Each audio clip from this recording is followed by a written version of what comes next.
ಲೋಕಸಭೆ ಚುನಾವಣೆಯಲ್ಲಿ ನೀವು ಹೊಂದಾಣಿಕೆ ಮಾಡ್ಕೊಳ್ಳೋದ್ರಲ್ಲಿ ಒಂದು ಇದಿದೆ. ಈಗ ವಿಧಾನಸಭೆ ಚುನಾವಣೆಗೆ ಬಂದರೂ ಕೂಡ ನಿಮಗೆ ಈಗ ಅದರಲ್ಲೂ ಕೂಡ ಗೊಂದಲ ಇದೆ. ಈಗ ಸ್ಥಳೀಯ ಸಂಸ್ಥೆ ಚುನಾವಣೆ ಬರ್ತಾ ಇದೆ, ಅದರಲ್ಲೂ ಕೂಡ ಈಗ ಕಾರ್ಯಕರ್ತರು ಈಗ ನೀವೇ ಹೇಳಿದ್ರಿ ತಾಲೀಮ್ ಮಾಡ್ತಾ ಇದೀವಿ ಅಂತ. ಈಗ ನೀವು ಸಂಘಟನೆ ಮಾಡ್ಬಿಟ್ಟು ನಡೆಯುತ್ತಾ ಹೊಂದಾಣಿಕೆ ಆಯ್ತು ಅಂದ್ರೆ ಅವಾಗ ಯಾರಿಗೆ ಇದು ಮಾಡ್ತೀರಾ ನೀವು? ನೋಡಿ, ಸ್ಥಳೀಯ ಸಂಸ್ಥೆಯಲ್ಲಿ Bharatiya Janata party cadre based party. ಕಾರ್ಯಕರ್ತರೇ ಪಕ್ಷದ ಜೀವಾಳುಗಳು. ನಮಗೆ ಕಾರ್ಯಕರ್ತರ ಅಪೇಕ್ಷೆ ಗ್ರಾಮ ಪಂಚಾಯಿತಿಯಲ್ಲಿ ಸಿಂಬಲ್ ಇರಲ್ಲ. ನಮ್ಮ ಪಕ್ಷದ ಬೆಂಬಲಿತ ಅಭ್ಯರ್ಥಿಗಳಿರ್ತಾರೆ, ಅವ್ರನ್ನ ಚುನಾವಣೆಗೆ ಸ್ಪರ್ಧೆಗಿಳಿಸದೆ ನಾವು ನಮ್ಮ ಚುನಾವಣೆಗೆ ಮಾತ್ರ ಕಾರ್ಯಕರ್ತರನ್ನು ದುಡೀರಿ ಅಂತೇಳಿ ಹೇಳಿದ್ರೆ ತಪ್ಪಾಗುತ್ತೆ. ಹಾಗಾಗಿ ಕಾರ್ಯಕರ್ತರ ಅಪೇಕ್ಷೆ ಇದೆ. ಗ್ರಾಮ ಪಂಚಾಯಿತಿಯಲ್ಲಿ ನಮ್ಮ ಬೆಂಬಲಿಗರನ್ನು ಗೆಲ್ಸ್ಕೋಬೇಕು ಅಂತೇಳಿ ಹೇಳಿ ಅಭ್ಯರ್ಥಿ ಆಗಿದ್ದಂಥವ್ರು ಮತ್ತು ನಮ್ಮ ಮಂಡಲದ ಅಧ್ಯಕ್ಷರುಗಳ ಅಪೇಕ್ಷೆ ಇದೆ. ಗ್ರಾಮ ಪಂಚಾಯಿತಿ ಚುನಾವಣೆಯಲ್ಲಿ ನಮ್ಮ ಅಭ್ಯರ್ಥಿಗಳನ್ನ ಹಾಕೊಳ್ತಾರೆ.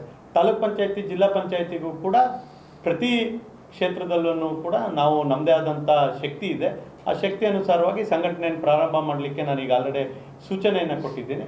ಅದರಂತೆ ಅವರು ಎಲ್ಲ ತಾಲೂಕ್ ಪಂಚಾಯತಿನೂ BJP ಹಿಡಿಯುತ್ತೆ ಅಂತೇಳಿ ಹೇಳಿ ನಾನು ಯಾವುದೋ ಮಂಡವಾದ ಮಾಡಲಿಕ್ಕೆ ತಯಾರಿಲ್ಲ. ಆದರೆ ಭಾರತೀಯ ಜನತಾ ಪಾರ್ಟಿದೇ ಶಕ್ತಿ ಇದೆ. ನಾವು 10 ಕ್ಷೇತ್ರ ಗೆಲ್ತೀವೋ, 15 ಕ್ಷೇತ್ರ ಗೆಲ್ತೀವೋ, ನನ್ನ TPಲಿ ಅಥವಾ ZPಲಿ 8 ಗೆಲ್ತೀವೋ, 10 ಗೆಲ್ತೀವೋ, 12 ಗೆಲ್ತೀವೋ, ಅದು ಮುಂದಿನ ವಿಚಾರ. ಆದರೆ ಕಾರ್ಯಕರ್ತರಿಗೆ ಶಕ್ತಿ ತುಂಬಿ ಅವ್ರಿಗೆ ಅವಕಾಶ ಕಲ್ಪಿಸ್ಕೊಡ್ಬೇಕು ಅನ್ನೋಂಥದ್ದು ಎಲ್ಲರ ಅಭಿಪ್ರಾಯ ಇದೆ.